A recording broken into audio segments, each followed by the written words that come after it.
本当に一次産業が抱えてる、またこういった地方が抱えてる問題だと思うんですけど、本当に労働力の不足と高齢化っていうのが一番の問題だと思います。やっぱり農家してるからうちはよそに比べてサラリーマン家庭より裕福なんだって、そう思えるような農家の手取りにどんどんしていかないと、これからの後継者っていうのは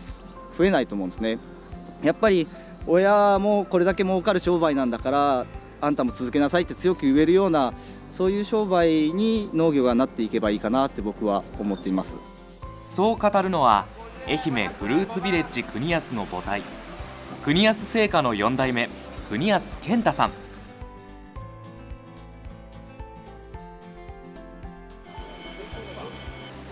みかんの出荷がピークを迎える12月、朝7時半に競りがスタートし、次々と買い付けるみかんを選果場に運び終わる頃には午後2時を過ぎていました。選果場を後にし、健太さんがみかん山へと案内してくれました。今回訪れた地は四国の西端に位置し、九州との間にある宇和海を望む愛媛県八幡浜市、有数のみかんの生産地です。この八幡浜っていう土地は3つの太陽っていう言い方をしてるんですけれども、実際の太陽と、あと石垣から反射される太陽と、あと見てわかると思うんですけど、海からもすごく反射光があるので、この3つの太陽をたくさん浴びて、この八幡浜のみかんっていうのは味が一味も二味も違うのかなと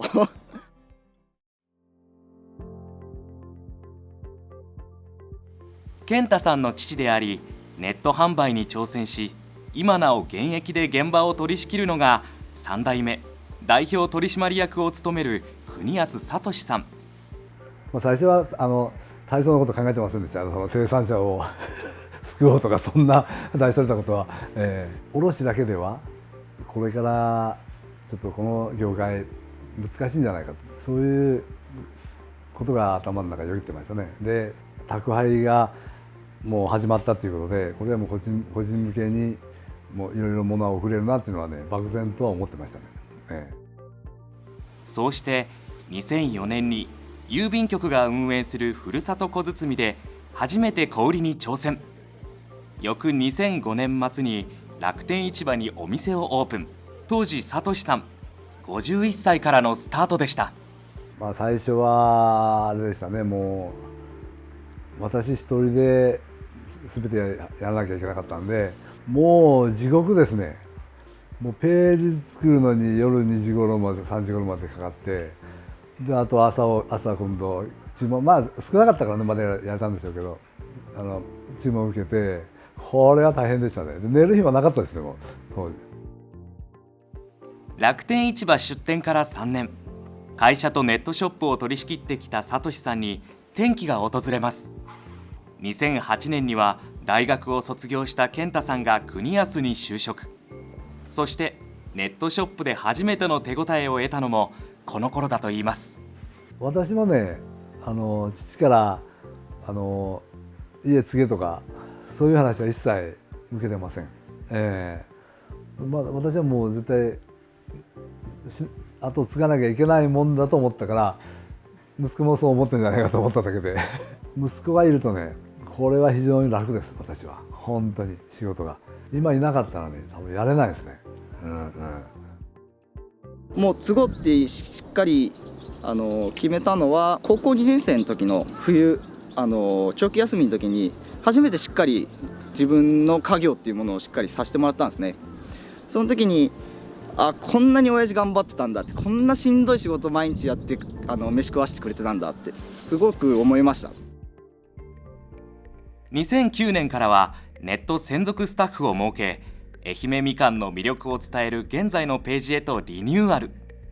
同時に贈答用、ファミリー用、訳あり、小分けなど商品を増やし、年末のみかん需要が高まる時期に向け、秋口からお客さんを案内するという国安のやり方が確立。商品を増やした背景には、消費量やお客さんのニーズが変わりつつあったからだといいます。一つの家庭も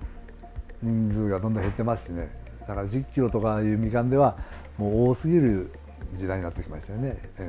だからどんどん5キロになって3キロになってというふうにやっぱ小さな箱になってきましたので、それに対応してるのと、あと手提げ作ったのはなんか皆さんにお裾分けみたいな感じで4箱買うと手提げなんで皆さんと配るらしいんですよね。でそれで手提げの3キロっていうのは結構受けましたね。2010年には月賞1000万円、11年には3000万円を突破し、その年の楽天市場エキスポ賞を受賞。そして2014年には月賞5800万円を記録し、楽天市場ショップオブザイヤー2014肉・野菜・フルーツジャンル賞を初受賞されました。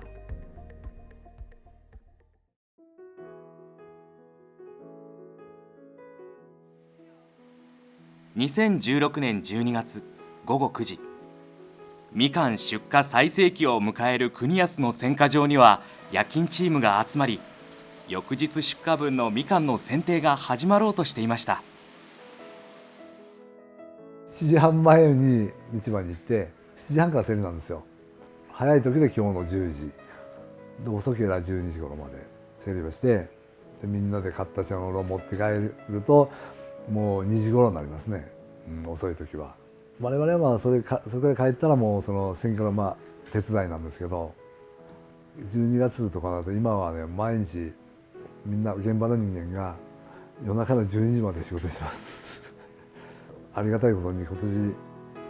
楽天さんすごい売れたじゃないですか、12月うち。12月10日の時点で去年の月賞マックスの6000万は超えました。そして最後にさとしさん、健太さん、お二人が目指す国安について語っていただきました。ただ言えることは、ありがたいことは一番いい産地なんですよ。みかんにしろ柑橘類の。だからもういい場所で商売させてもらってるんで、もうそのいいものを皆さんがお届けしてれば、必然的にもうお客さんはついてきてくれるかなと。もうみかんといえばもう国安さんちのみかんだって言われるのがそれ一番いいですけどね。やっぱり2014年ショップオブザイヤー取らせてもらった時はすごくメディアにも載せてもらいましたし、実際にうちがネットである程度の結果を残し出してからこの八幡浜の市場のみかんの単価が上がったのは確かなんですよ。この八幡浜で EC って必要なのっていう方すごくいると思うんですよ。僕はそうじゃなくて、この地方だからこそこの EC っていうものに力を入れて、この地方の良さっていうのも全国に全世界に発信していく唯一の術だと思ってるので、成果物を扱うってすごく大変なことで、誰にもできる商売じゃないと僕は思ってるんですね。ある程度お客さんに本当に納得してもらえる商品をしっかりとした適正価格で売っていくってで、お客さんの信用を得ていくっていうものをすごく重要にしているので、もっと品質を下げて販売するっていうことは可能で、もっと値段も下げれるんですけれども、あえてそれをしないっていうのはそういったお客様を裏切らないようにするっていうか、やっぱり自分が継いだからっていうのもあるんですけど、自分のこのやってる仕事の大切さ、この地域において重要性っていうのを僕はやっぱりすごく理解してるつもりなので、このみかんの仲買っていう仕事、やっぱりこの八幡浜のみかん農家さんとの少しでも手助けになるためには続けていかなきゃいけないなっていう思ってますんで、みかん農家さんと共に永続できるこの八幡浜のみかんっていうものを確立していけたらなと思います。